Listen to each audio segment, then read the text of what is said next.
It's on. Oh, it's on. It is so on. Pull up a chair, grab a cold one, smoke 'em if you got 'em.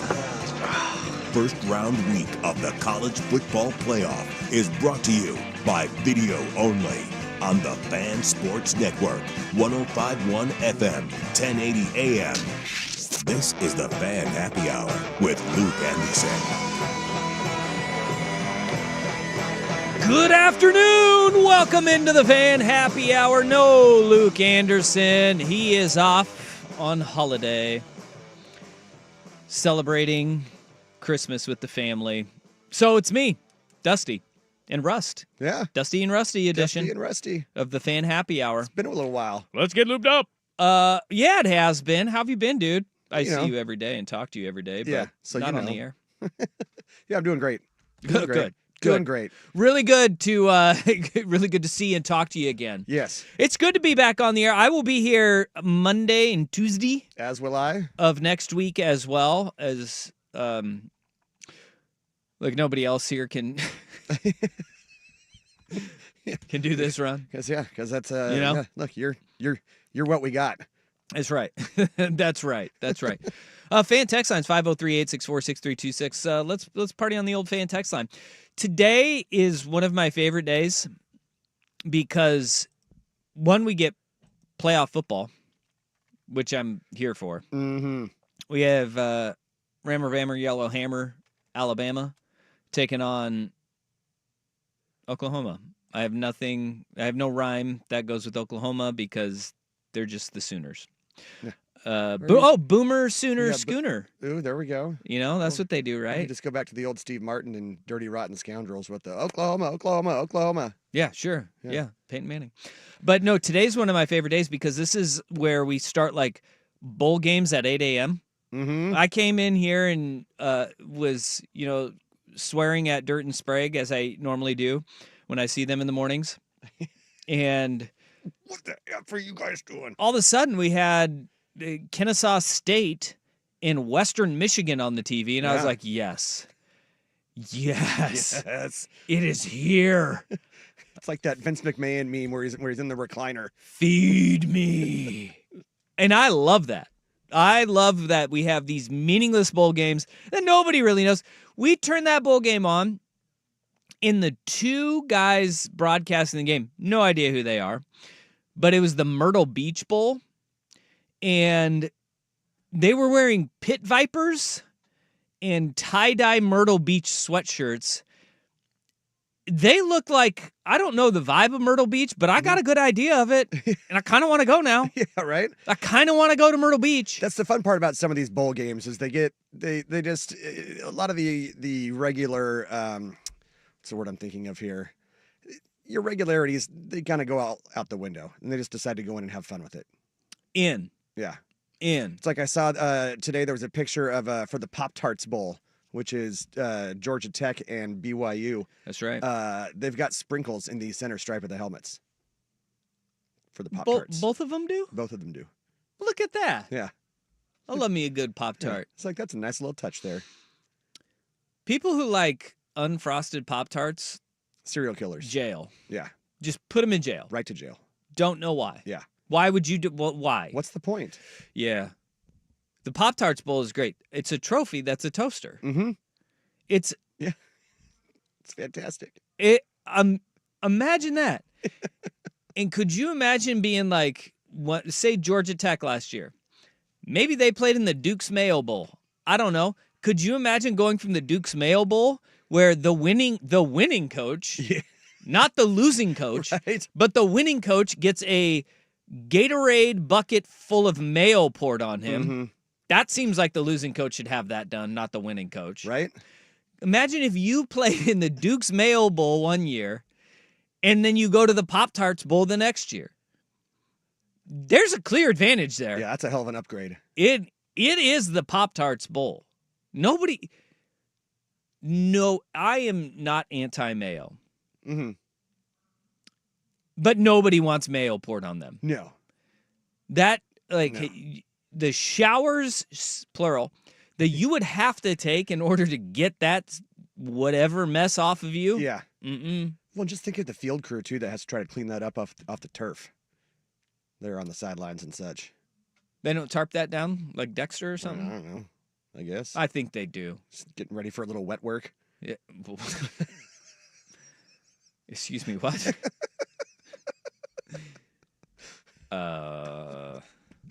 Just go watch Horrible Bosses again.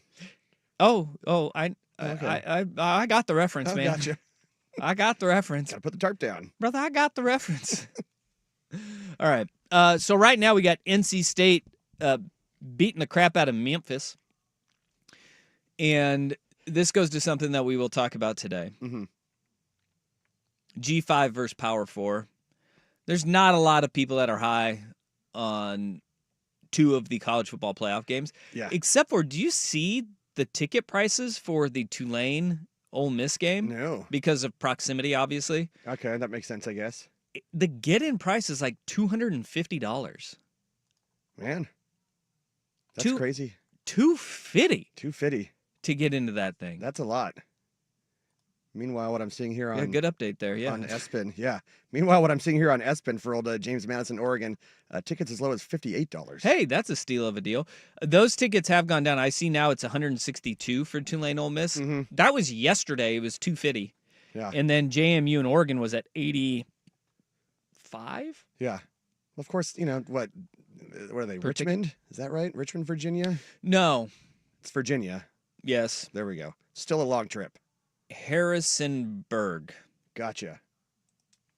Sure. Which kind of sounds like they Mr. Deeds that town. Yeah, Mr. Harrisonburg. Yeah, where they're just like Harrisonburg. It's like John Cocteau and Yeah, yeah. it's like, look, there was a time where you could just throw a burg or a ton at the end of anything. Yeah. And that's how you got Beaverton. Yeah. It's just a little beaver town. Right. That's all it is.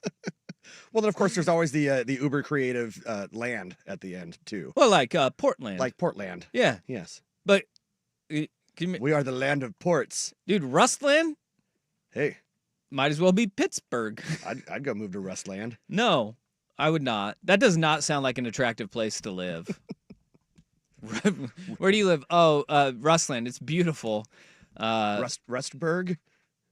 That's maybe a little better. I think your name, Ruston. no, it'd be like Jeffyton. That's what we're going with. You can't use your last name. We really did Jeff that one up, didn't Yeah, we? that's right. Where you live, Jeffburg? Where? Jefford? Jeffreyland. Dude, naming cities would have rocked. Jeffreyland might not be too bad. Jeffreyland? Mm. No, not so much. Mm-mm. Not getting great feedback on that one. No. Old Jeffyville. Forget what that was an old joke from a movie or something, wasn't it? What was the Jeffrey? Dahmer? I don't know. Maybe I think it was like a joint or something. Anyway. All right. Yeah. Well, Cool. enough with that. Hey, it's happy hour. Look at that. We're already well on our way. Okay, we got a show that we got to get because, boy, the Blazers and Seahawks last night, those finishes were absolutely insane. Bonkers. I don't know if I have seen anything quite like it because it was two different sports, four different teams, Mm-hmm. two sets of officials, and all of them. It was all like the teams were trying to win the game and lose the game at the same time. Yes. They looked great and awful. It like in the same play sometimes Mm-hmm. where you're like, whoa, look at that. What a great play. And then the officiating was just head scratching Yeah. in both games. Both games. Yeah. I remember there was one. That atmospheric river is really getting to people. Right? I think it was on one of Darnold's picks and it didn't get called, but I swear at the snap, it was the Rams defensive end just totally lined up, like way offsides. Mhm. No flag. No flag. No flag. Nothing. Nope. But that we have to have a conversation. Mm-hmm. Seattle sports fan, were they bad fans last night? I heard some boo birds coming down. There were not some. There were a lot of boo birds last night. Yeah. And then Sam Darnold won the game. Mm-hmm. Like won the game. Yes. Won the game. With a gifted 2-point conversion. But he won, like, he was like, all right, yep, I'm going to bet. And I was thinking as I was watching that game going, boy, this seems premature. It was like first half, Right. booing him off the field. Yeah. Well, I think maybe in the pick six was part of that as well. Yeah. But this is where, okay, not everything is your quarterback's fault. Right. And it's almost as if, I will say, almost as if they, wait a minute, the pick six. Wait, did I miss something here? Why did I remember a pick six? Well, misremembering. Boy, you jeffed that up. Yep, there we go. Number 2. Because here's the thing about that game. There's a lot about that game. There were 2 interceptions that were very, very bad. Yes. Not Very, very bad. not great. But Darnold was not wholly the reason why they were struggling. Right. And like Cross not being in the lineup, Brady Henderson said it yesterday morning when he came on Dirt and Sprague. He's like probably the 3rd most valuable player on that team. And we put so much on these quarterbacks. And this kind of goes back to, we can kind of cross-pollinate the Blazers in the Seahawks too, in that we have these expectations of players that heading into the season, heading into games, Yeah. the expectations are not high. Yet we see them and we're like, why are they not the player I want them to be? You said they weren't that good at the beginning of the year. Right. Sam Darnold, Shaden Sharp. And now we're sitting there expecting something different and being like, I can't believe this. Why? I can't believe they're doing what we thought they would. Dude, I cannot believe that Sam Darnold didn't turn into Josh Allen this offseason. It's incredible to me. Like, there's so many factors that go into it. And, like, the acceptance of a player being good and not great. Mm-hmm. I know this is like a bridge too far. Maybe we think of this rationally and we go, hey, there's going to be games where Shaden Sharp shows up like he did last night, Mm-hmm. and the Blazers, he helps the Blazers win a game. Yeah. And plays really well. But there's also going to be games, because he's good, not great, Right. that he does not help the Blazers win a game. And in fact, he's a main cog to the wheel that loses that game. Mm-hmm.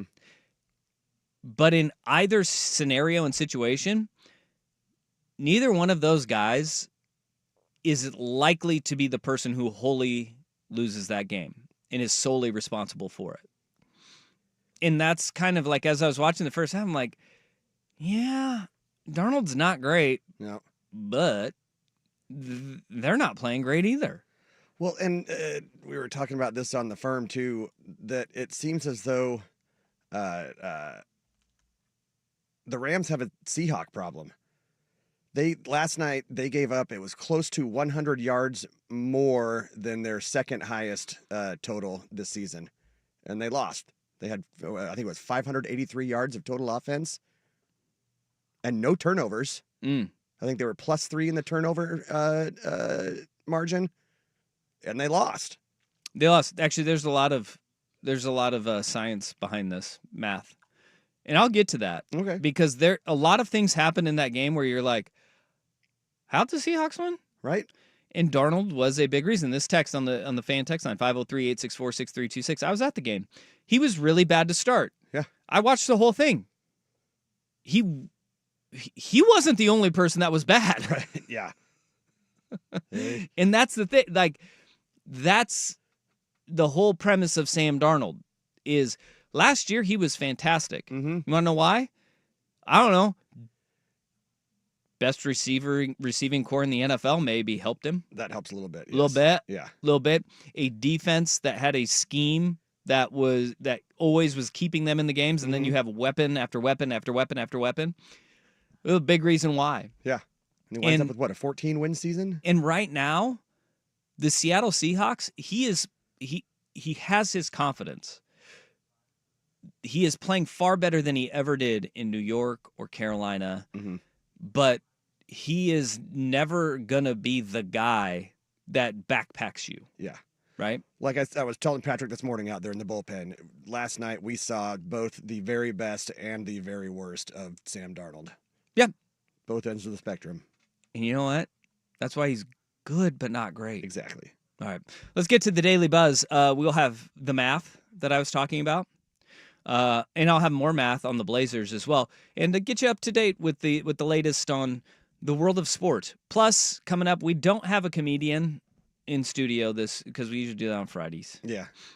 I don't have any Funniest guy I contacts. know, Jeff Rust, is here. He's gonna Jeff that segment up. Yes. Yeah. But we'll talk a little Ducks JMU coming up then too. All right, this is the Fan Happy Hour on 105.1 FM, 1080 AM, the Fan Sports Network.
Trending topics and trivial matters that got our attention. It's the Daily Buzz on the Fan Happy Hour. The Buzz. First round week of the college football playoff is brought to you by Video Only. The Buzz.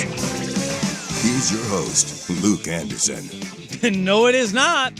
This is Dusty and Rusty today with you with the Daily Buzz. We will start with the math that I said we would math about. In that Seahawks. Ooh, Michael McDonald. Ooh. The Seahawks victory over the Los Angeles Rams. This was an amazing stat. This comes from Opta Stats. The Seahawks became the first team in NFL history to have these four things happen and win a football game. Ooh, do tell. They allowed a 450-yard passer. Okay, allowed a 200-yard receiver in Puka Nacua, had 0 takeaways, Yeah. and 0 sacks, and won a football game. That's bananas. The first team in NFL history to have that happen. Like, that is mind-boggling to me. Hell, I would have thought maybe the 2025 Cincinnati Bengals did that this year, right? Think of how many great offenses and terrible defenses we've seen in the NFL, and they've lost games like that, right? No, that was the first time that has happened, and it happened against the Rams with the top spot in the NFC West, the top spot in the NFC on the line. And that is absolutely crazy to think about. Here's a list of quarterbacks to throw for 450 yards, 3 or more touchdowns with 0 turnovers. Matthew Stafford last night. Jared Goff in Week 15 of 2024 against the Buffalo Bills. And Ben Roethlisberger Week 2 against the 2018 Chiefs. So these are all to throw 450 yards, 3 scores, no turnovers in a loss. And lose. Yeah. That's a pretty short list. That's a very short list. That is very short. But what I thought was incredible about that game is we watched 2 really evenly matched teams, and one of them melt down at the end. There's no other way to put it. With 9 minutes to go, the Rams had a golden opportunity to ice that game. Yeah. And they were unable to do it. Well, and how unlikely was that loss? They put up a graphic on the screen last night. The Rams, all-time record when leading by 15-plus points in the fourth quarter, 323-1.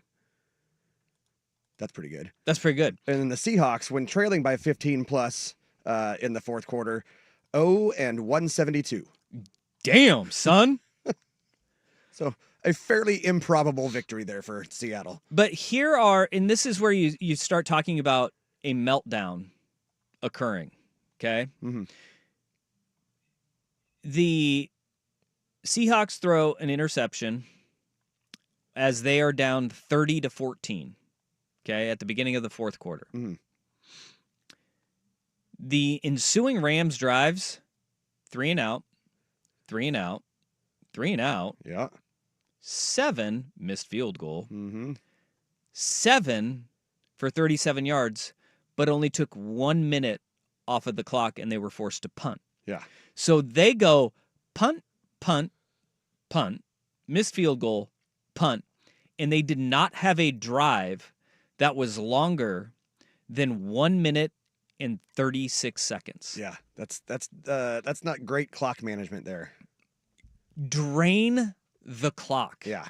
As much as you possibly can. And they just were unable to do it. And it opened the door for Seattle to win the game. What is even more like mind-boggling is that the Seahawks converted 3 two-point conversions in that game. Yeah. In a row. Yeah. 3 in a row. The math on that and how hard that is to do is crazy. Yeah. Because now, just take this into consideration, right? The whole down 15, okay? Yeah. And you score, do you go for 2? Or down, Down 16? down 16, go for 2. Mm-hmm. But you're like, well, there's plenty of time. You don't need to go for 2, right? At like the 8-minute mark, there's this idea that you go for 2 the first time instead of the second time. Mm-hmm. When you score that first touchdown. The reasoning is because the math tells you have a 50% chance to get that 2-point conversion. Right. So if you miss it on the first one, you can get it on the second one, and then you're back to a tie game. Right. Right? Mm-hmm. Well. Or it's down 14 on the road. You go for 2 because you're either going to get the win or you're going to tie the game by going for 2. Yes. Not 15. You have to do it at that point. Yes. But down 14, you go for 2 because you're either going to end the game or you're going to go for a tie because 50% chance to get the 2-point. They were 100%. They went 3 for 3 in the most critical situations. Now, you can say they went 2 for 3 because I've never seen anything as bad as crazy as what we saw. That was, I think they got the call on the backward pass right. I just was surprised that they awarded the conversion. Does that make sense? Yeah. Because I remember watching it live, even I was like, "Ooh, I think that was backward pass." Yeah. Yeah. But I was surprised that they gave them the conversion. Well, teachable moments with your children in 3, 2, 1. My son and I were watching that game, Uh-huh. and we'll just say he's a little spicy. Takes after his dad. But and mom. you know what? That was Zach Charbonnet. He went to pick that ball up to hand it back to the official. Yep. No other reason. It was like, oh, man, he could have just walked back to the huddle. He didn't pick it up thinking it was a lateral. Right. Because he would have jumped on that ball. He just casually walked over to pick it up to hand it to the official. And I was like, this is why you always are a good sport. You never know when something good can happen, right? Right. Yeah. And Zach Charbonnet, for no other reason except for being a nice human being, Yep. went to pick that ball up because nobody else was. And they ended up getting 2 points and they won the game because of it. Yeah. That's crazy. I was a little surprised that really nobody made an effort to go jump on it. Because even a lot of times where the play looks obvious that it was dead, you'll still have a guy or two from each squad going and trying to jump on that ball as a, just in case. Yeah, I don't think my quarterback threw it in the face mask of a defensive end is one of those ones where they're like, oh man, that could be. That was a weird play. It was a weird play. But yes, it worked out, and then Puka Nacua had a dumb tweet after a couple dumb things this past week. Yes. And deleted that tweet. It's probably a good idea. There we go. You'll get right. this. Yeah, more math. I'm doing math here. This is my math segment. The buzz is the math segment. The Portland Trailblazers in their win against the Sacramento Kings. The Kings come back from a 15-point deficit with 2 minutes to go in the fourth quarter. 2 minutes. 2 minutes. The Blazers blew a 15-point lead in 2 minutes. DeMar DeRozan forces overtime. The final seconds of overtime, DeMar DeRozan gets the lead back for Sacramento. Then Denny Avdia forces a foul. Draws a foul? Denny Avdia got 2 free throws somehow. There we go. And the Blazers win the game. It was ugly, and I don't care that it was ugly. The Blazers do not have a point guard right now. Any win, gravy. It is gravy right now for this Portland Trailblazers team anytime that you get a win because of the fact you don't have a point guard. Sidi Sissoko had an unbelievable pass to Donovan Clingan in that overtime. Like, it was a laser dime. Like, it was like, pew, pew, pew, right to him through the lane. Incredible. You're going to get more bad than good from Sidi Sissoko. Yeah. So Denny Avdia going for 35, 5, and 5. That guy is incredible right now. He is playing at such a high level. And for that performance, and then you get 26 from Shaden Sharp, 20 from Jeremy Grant, 19 from Donovan Clingan, 17 from Toumani Camara, and those guys were all over their boards as well. That leaves you with like 15 points that the rest of the team scored combined. Yeah. You go ahead and call me crazy. I watch that team, and boy, is it ugly. It is ugly right now. It's a rough watch. But I go, man, if they have an organizer, if they have somebody who can calm the waters, Maybe a trapper keeper. you don't blow that 15-point lead in the final 2 minutes. Like, it's not even a question. This is where I disagree with Danny sometimes, is that as great as Denny has been this year, I don't think you have a very high ceiling if he is your number one. If he's your number two, No. much better. No, yes, Yeah. I agree with that. He's not a number one, but he is forced to be not just a number one. He's forced to play like a superstar right now if the Blazers are going to win a game. Mm-hmm. And he should be an all-star. He should be an all-star this year. Yeah. But, I mean, you're talking like he has to play like a superstar, not an all-star, right, for them to win games right now. And last night, he did. And somehow they won.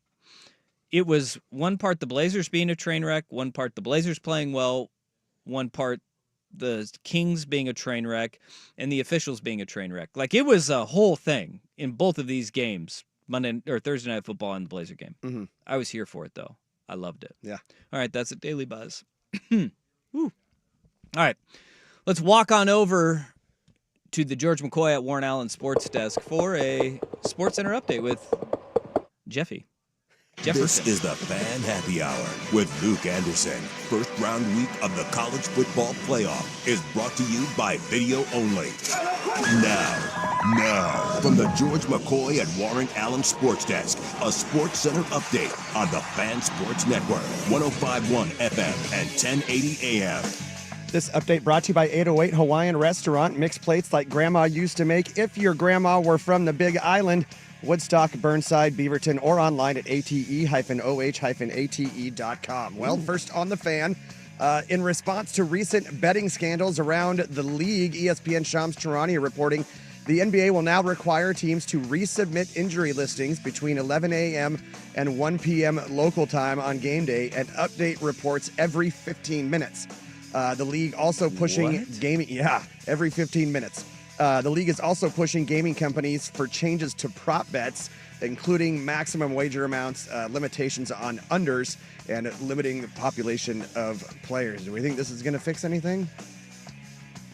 Every 15 minutes just sounds like some miserable employee of an NBA team has to just be like, hey, they still hurt? Yeah, okay. Okay. That's not going to do anything. I really do think the prop thing that is real, Yes, and there's going to be a especially big on the push, unders. not just from leagues, but from the government and from these gambling sites. They make a lot of money off of those, and they don't want them to go away. But it's just there's too much wiggle room for something to go wrong. Yeah. More sports scores and stories in 30 minutes. I'm Jeff Rest from the George McCoy at Warren Allen Sports Desk. Hurt and missing work. Insurance companies acting like jerks. Don't call your mom. Call George McCoy at warrenallen.com. The home of the firm of Harris and Meringue. Weekdays 10 to 1. The Fan Sports Network. 105.1 FM and 1080 AM.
503-864-6326. That be the fan text line. Rust will have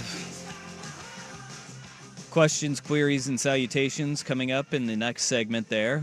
Sup to all the party people on the YouTube stream, youtube.com/ I think it's at 1080 The Fan, something like that. Or 1051 The Fan. I think Yeah. so. I do have it pulled up. Let's see here. I know things and stuff. Yep. I think. All right, we got a big game coming on up. Coming Yeah. on up tomorrow. Ducks and Dukes, they're on the Fan. Pre-game starts, by the way, right here at noon with Ducks Game Day brought to you by Coors Light. Wraps up with the Dick Hanna Dealership's post-game scoreboard show following the game. So stick it here on the Fan. Actually, our coverage really starts at 10 a.m. with Sports Saturday with Joe and Rashad. That's right. And then it will go to the Ducks Network where Jerry, Georgie, Joey, and myself will be on the game call. I know that there's not a ton of fervor amongst the fans because it is sexier if you have Alabama or Notre Dame or Texas come at Autzen Stadium. And Oregon is heavily favored in this game, and they Yes. should be heavily favored in this game. Right. You know, like that Vegas is going to get their numbers, and everything will tell you that Oregon should be heavily favored in this game. Yes. There is something about James Madison and everything that they have said about who their identity is. And really where it started was with when Curt Cignetti was there just a couple of seasons ago, a few seasons ago. And that is, if you watch Indiana, you watch a team that every coach says, like, we play relentlessly. Mm-hmm. They do. Yeah. And Bob Chesney kind of just took that and continued to run with it. A lot of different bodies, a lot of different names on that team. I think that the number is like they've had 100 players come through that roster since Cignetti left. Oh, wow. That's a lot for 2 seasons. Yeah. Yeah. Well, yeah. Well, three 3? off seasons. Yeah, okay. Right. Fair enough. So there's a lot of change and a lot of turnover there. But the guys that stuck around, like that identity, if you have the right coach that you bring in after, you can continue to pull that thread. And when you watch James Madison, you see guys like, look, they have a defensive end, Sahir Harris, who's 6'4", 270, redshirt freshman. He looks the part. He looks the part of a power 4 guy. And he very may well follow Bob Chesney to UCLA or into the portal and go somewhere else after this year. I don't know. Billy Napier's got his work cut out to try to keep him in Harrisonburg. But you look at the other side of the football, their other defensive end, Omar Thomas. I watched him and I was like, God, this dude plays with just a motor. Yeah. Like he just is relentless the entire play, never giving up, right? He's one of those motor guys. He's 6'1", 240 pounds. Okay? Yeah. Like Bryce Betcher, middle linebacker for Oregon, is 6'1", 235 pounds, Yeah. right? There is a size discrepancy. Their left tackle, I think it's Simmons, mountain of a man. Yeah. Really big dude. Looks even bigger because their offensive line isn't built like Oregon's, right? There is the size, there is the speed, but this team plays like they're all wound up. I'm hopped up on Mountain Dew, Chip. Come at you like a spider monkey. Well, and that's kind of a bit of a leftover from Curt Cignetti as well, isn't it? That's 100% what it is. And this is where I keep going back to what we saw from last year, that layoff that was between the Big Ten championship game and the Rose Bowl, that knocking off the rust and just saying, oh boy, cannot start. So that is so huge for Oregon. And we saw that, Dan Lanning, after last season where they came out of the gate in fall camp and the Idaho game was close, the Boise State game was close, and it was like, all right, they had to adjust how they approached fall camp. Right. And what did we see coming out of the gate this year? It was a completely different looking team. Foot on the gas. And by the way, playing a Montana State team in that week 1 that is playing in the FCS semifinals, it's just still a good FCS team. Yes. Idaho was a good FCS team last year. They weren't as good to hang with Oregon like they did. Right. Right? Yeah. But you take that, that awareness of what did we do wrong and what can we do to rectify that? Mm-hmm. That is the big thing that I'm the most interested to see tomorrow at around 4:40 is when that ball gets kicked off, and we don't know what adjustment it is and it was to kind of have that, all right, we got to keep it in high gear over this long layoff. Because if you look at how long the layoff was, November 29th to December 20th, that's a long layoff. Yeah. That's almost the layoff that they had from the Big Ten championship game to New Year's Day, right? Mm-hmm. So when you have that long layoff and you've been sitting there and practicing and taking a little bit of time off to let bodies recover, what do they look like coming out of the gate? The fast start will tell you if this game is going to be close Right. as you go on. Well, and I can tell you that I guarantee the staff and the players don't feel this way, but the vibe that I get is that most fans aren't really looking forward to this as like, super big game, but more as like, let's go party. Let's go watch an arse whooping. And that's one thing that scares me a little bit. Like I said, the staff and the players aren't feeling that. They're just like, let's go out there and play some football. That place should be raucous. And right now, with tickets coming down as much as they have, there are a lot of tickets left. Right now, the get-in price is like $58. That was what the ESPN site. You can probably get them cheaper somewhere else. Right. That's just one site, and I think it's like Vivid Seats or whatever on ESPN. But going to that game, it's going to be a fun environment. It's truly unique. First ever playoff game at Autzen Stadium. The latest a game has ever been played at Autzen. I'm excited. And plus, Oregon's getting healthier just by that time off. You think of the 3 offensive linemen that played banged up against Washington down the stretch. Your left tackle, your right tackle, your center. Those guys were able to play in that Washington game. They get those 3 weeks off to get their bodies right. Yep. And that is an improvement. Well, might be getting a couple of wide receivers back. We saw on Monday the 3 receivers that were seen at practice. To what level of availability they are, I don't know. But, you think of the timeline from what we saw in that Iowa game when Gary Bryant Jr. went down and to where it is now. You're at 6 weeks. That's like if it was, in fact, a high ankle sprain, he should be good to go. Okay. You would think, Yeah, right? sure. 6 weeks, if that's kind of what the TV doctors were saying. I know this might come as a surprise, but I've never played a down of organized football, nor have I ever suffered a high ankle sprain. So, Yeah. I'm taking your word for it. Whatever. He should be back. DeCorian Moore, had his tweet that said, "I'm back." And that is great news. Yep.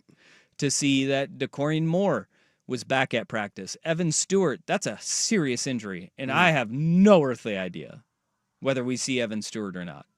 Like tomorrow, hopefully the next week. I don't know if we see him, in an Orange Bowl or beyond. Because that injury is very serious. Yeah. And there is a ramp up that needs to be done. So we don't know what is at stake there. But the defense has stayed healthy, and the defense is really damn good. And when you have a run-heavy offense like James Madison is, the best thing that you can have is lockdown corners on the outside. Oregon we've seen that growth. They are one of the top passing defenses in the country, which means you can afford yourself the ability to load the box a little bit more, commit to the +1 run game, and not be worried about the outside. All right, Ducks, Dukes tomorrow, right here on The Fan. Pre-game coverage starts at noon, but Sports Saturday starts right there, 10 a.m. All right, one for the road next. This is The Fan Happy Hour on 105.1 FM, 1080 AM, The Fan.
Relax, hot shot. First round week of the college football playoff is brought to you by Video Only. Maybe you guys like what I have so far? Wicked woman, cool creams and misters. You gotta go spell me. Let's grab one more for the road. Come on, everybody. Everything's smooth. Here's Luke Anderson. No, it's not. Dusty and Rusty still. And Sook is here. Hi, everybody. Hey, look at him. It's the A little holiday early. season. I'm in a great mood, and I was like, you know what? I'm joining these two idiots for one. What is it? One for the road? Is that what we're calling Yeah, this? we got one for the road Yeah, here. Yeah, why not? Why don't I jump in? I got the. I'm flying solo, so might as well get a little group love while I can. Whoa, hey, Hey, oh. it's the holiday. It's the most wonderful All time of the right, year. we're sharing. He's cracking It's the beverages over here. most- Yeah, and I have not been drinking. I promise. I'm just high on holiday spirit. That's There right. we go. All right, Rust, what do you got from the fan text line and the YouTube chats? One of them on here, squirrel moment from our earlier topic of the Rams and such. Has there been a trade where both players benefited more from the trade than the Stafford-Goff trade? No. That was a fair trade. Yeah. Fair trade. 100%. Because they got Worked out great Goff for both at, sides. they got Goff at cheaper, were able to rebuild their roster, and the Rams were able to get the quarterback that they wanted, and then he restructured his deal, and boom. Yeah. They drafted really well. That is the definition of a win-win. Yeah. And then Rufio on the YouTube says he's suggesting Rustopia. And then he said Jeffrey Land is fine as long as it's not an island. Yeah. We were talking namings of cities back in the day, Oh, I and how heard. great it would have been. So we would have gone Sucanicville, See, Sucanicboro. we've talked about this in that, like, Sucanic doesn't, it's a bad naming name. Like, I love It's like Rust. yeah, like you don't want to live in Rustville. Yeah. Like Sucanic, like we were talking, like naming a bridge. Like, what would you want named after you? Right. Like, no one wants to go over the Jason Sucanic Bridge, the Sucanic it's a terrible. Unlike we even mentioned, like Luke Anderson has a good name. Yeah. Like the Glenn Jackson, the Luke Anderson Bridge works. Yeah. I'm more of like a park, like Sucanic Park or a Sucanic Bench. Yeah, That works a little better. and it has to be memorial. Yeah. Because then it's like you can't make fun of No, it. like- You know? yeah, The Jason Sucanic. Sucanic Memorial Highway. Yes. Yeah. Like if I were to go into Hollywood, like I should have changed my name. Sucanic, Oh, like yeah. that's where you become like Bruno Mars. Like he's not Bruno Mars. Like you just, some people have a name and you chop it, and Sucanic should have turned into something else. Hence Souk. Yeah. Well, Big Sook. You're Big Sook now. Hara's a decent one. That's not bad. Harrisburg kind of works, but Rustville, It's not the No, same. that ain't good. It's a little it's a little rough. Yeah, we already got a casino though, so. Oh, yeah. See? you know. Hara, see, that's what I'm saying. Hara's works. Some names work, some don't. Yeah, Mine- the- Sucanic Casino in hotel. I don't. No, it's That's off the strip. no one's exactly. No one's. Hey, where are you Way off going? the strip. See, Steve Wynn, right? That works. Yeah. Where are you going? I'm going to the Wynn. No one's going to the Sucanic. No. It doesn't like. That sounds like an Eastern European brothel, and you don't want to be at.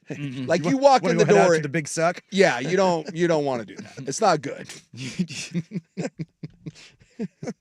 How do you like that Swedish massage hand there, fella? Yeah. Well, there's nothing about like that Eastern Bloc language that's romantic. No. No one from Czechoslovakia, Romania, Croatia, anything with in it. That's not really. That's not Italian. That doesn't flow. I'm telling you though, like the big Swedes up there. Yeah. Those city names are out of pocket. Yeah. Oh, and yeah. so like Can I buy a vowel? Sucanic actually would work Yeah. in Sweden. Well, it's funny. So when I got the job, the boss did not like my last name, Sucanic. and so he said you need to pick something. I tried to go with the big Swede. I'm Swedish. Oh, yeah. And my idiot partner at the time, Ian Furness, knew in college that my nickname was Souk, and he's the one that's like, nope, Souk. I could have been the big Swede. No, you couldn't have.